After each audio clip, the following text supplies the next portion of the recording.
Hey guys, आज का video last video का कंटिन्यूड वीडियो है on the topic most important examples on SSS and RHS congruence rule. कल के video में हमने एक बहुत ही इम्पॉर्टेंट क्वेश्चन सॉल्व किया था। बहुत ही लेंदी क्वेश्चन था और एग्जाम पॉइंट ऑफ व्यू से एक्सट्रीमली इम्पॉर्टेंट क्वेश्चन था। तो अगर आपने वो वीडियो अभी तक नहीं देखा है तो आप जल्दी से जाकर उस वीडियो को देख लीजिए, क्योंकि उस वीडियो में जो क्वेश्चन हमने किया है उस क्वेश्चन को करने से हमारे काफ़ी सारे कॉन्सेप्ट्स क्लियर होते हैं और एग्ज़ाम पॉइंट ऑफ व्यू से बहुत ही ज़्यादा इम्पॉर्टेंट क्वेश्चन है वो। शुरू करते हैं आज के वीडियो को। आज हम करने वाले हैं example 2 on SSS and RHS congruence rule.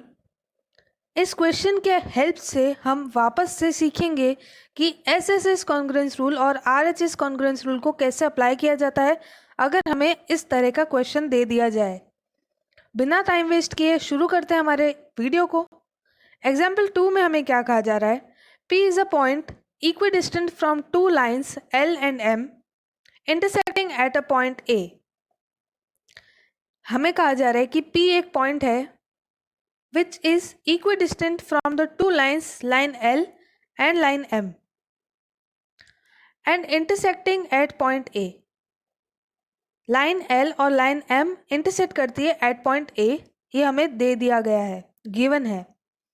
Show that the line AP bisects angle between them. हमें कहा जा रहा है कि जो लाइन AP है वो उस एंगल को बाइसेक्ट करती है जो लाइन L और लाइन M के बीच में है। यानी कि हमारे पास इस तरीके का डायग्राम बनता है जहाँ पे लाइन L और लाइन M इंटरसेक्ट करिए A पॉइंट पे, और एक पॉइंट P है जो L और M से इक्वी डिस्टेंट पे है। अगर हम इन दोनों पॉइंट को एक लाइन से जॉइंट कर लेंगे तो कुछ इस तरीके का डायग्राम बनेगा हमारे पास। अब हमें कहा जा रहा है कि जो एंगल है LAM जो कि हमें यहाँ पर बनता हुआ दिख रहा है, इस एंगल को बाइसेक्ट करता है लाइन AP, यानी कि दो इक्वल पार्ट्स में डिवाइड करता है। तो इसको कैसे प्रूव करेंगे हम आगे क्वेश्चन में देखते हैं। क्वेश्चन में हमारे पास सबसे पहले हमने इस डायग्राम को एक अलग स्लाइड पर ले लिया ताकि हम इसको अच्छे से स्टडी कर पाएँ, अच्छे से देख पाएँ। सॉल्यूशन में हम लिखते हैं that you are given lines L and M intersect each other at A. Let P be perpendicular to L और PC perpendicular to M। ये दोनों ही परपेंडिकुलर के साइन है, कंफ्यूज मत होइएगा। Perpendicular perpendicular. आगे क्या दे रखा है? It is given that PB is equal to PC। कैसे? हमने क्या कहा कि हमने पॉइंट P से लाइन L पर एक परपेंडिकुलर ड्रॉ कर दी BP, और पॉइंट P से लाइन M पर एक परपेंडिकुलर ड्रॉ कर दी लाइन PC। परपेंडिकुलर का मतलब है ऐसी लाइन जो 90 डिग्री एंगल बनाती हो लाइन L और लाइन M के साथ रिस्पेक्टिवली। अब हमें कहा गया था कि P एक ऐसा पॉइंट है जो लाइन L और लाइन M से इक्वी डिस्टेंट पे है। इसका मतलब BP और PC इक्वल होंगे, क्योंकि BP और PC वही लाइन्स है जो पॉइंट P और L के बीच में डिस्टेंस है और P और M के बीच में डिस्टेंस है। इसीलिए हमने कहा कि BP is equal to PC। सही बात है। आगे हम क्या कहेंगे? You are to show that angle PAB is equal to angle PAC। हमें पूछा जा रहा है कि शो करिए दैट एंगल PAB यानी कि ये वाला angle is equal to the angle PAC यानी कि ये वाला एंगल। इसको कैसे शो करेंगे? सबसे पहले हमने कंस्ट्रक्शन किया from point P to line L and from point P to line M, perpendicular draw करी जो कि बराबर है as given in the question. उससे हमारे पास ऐसा डायग्राम बनता है जिसमें हमें दो ट्राइंगल्स मिल गए हैं, जो दोनों ही ट्राइंगल्स राइट एंगल ट्राइंगल्स है। राइट एंगल ट्राइंगल्स क्यों है? क्योंकि वो परपेंडिकुलर ड्रॉ किए हैं हमने, और राइट एंगल ट्राइंगल का मतलब होता है एक एंगल 90 डिग्री एंगल होना चाहिए। तो क्या हम कह सकते हैं that let us consider triangle PAB and triangle PAC। यानी कि हमने दो ट्राइंगल्स कौन से कंसिडर किए हैं, पी ए बी, ये वाला एक triangle, and the triangle P A C, ये वाला एक ट्राइंगल। इन दोनों ट्राइंगल्स में अब क्या क्या चीज़ें हैं वो हम लिखते हैं एक एक करके। सबसे पहली चीज़ नोटिस करिए दैट दोनों ही ट्राइंगल्स में जो पी ए है, जो बेस है हमारा, वो कॉमन है। तो हम सबसे पहले यही लिख देते हैं that P A is equal to P A base, common base, सिर्फ बेस नहीं, कॉमन बेस लिखेंगे, common base.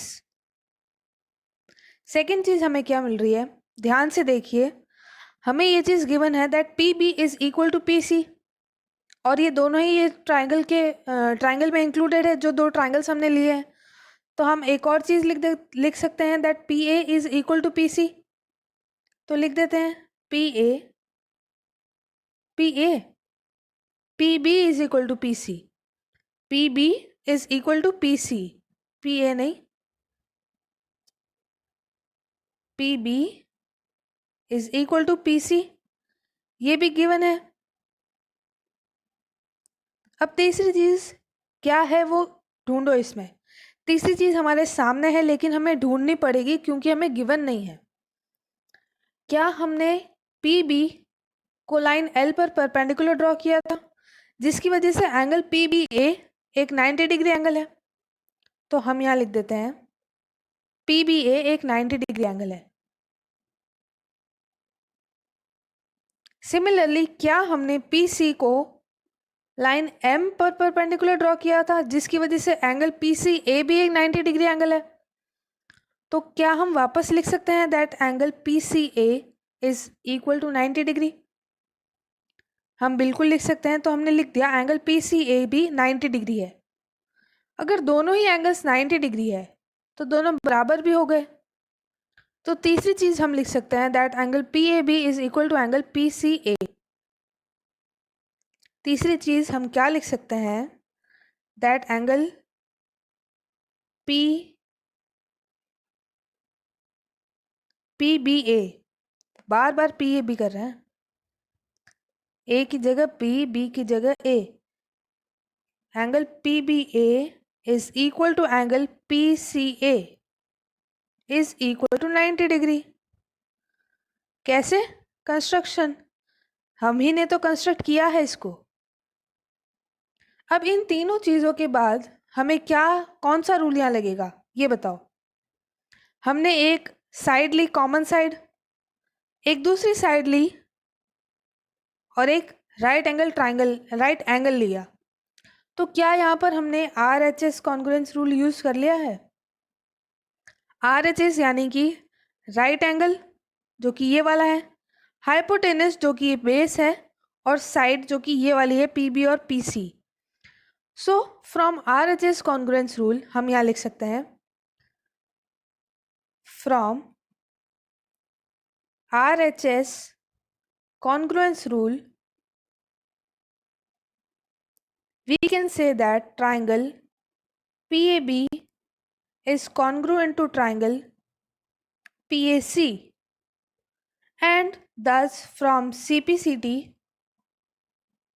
which is corresponding parts of congruent triangle, हम ये भी कह सकते हैं, क्लियर कर देती हूँ इसको, CPCT से हम ये भी कह सकते हैं that angle PAB is equal to angle PAC।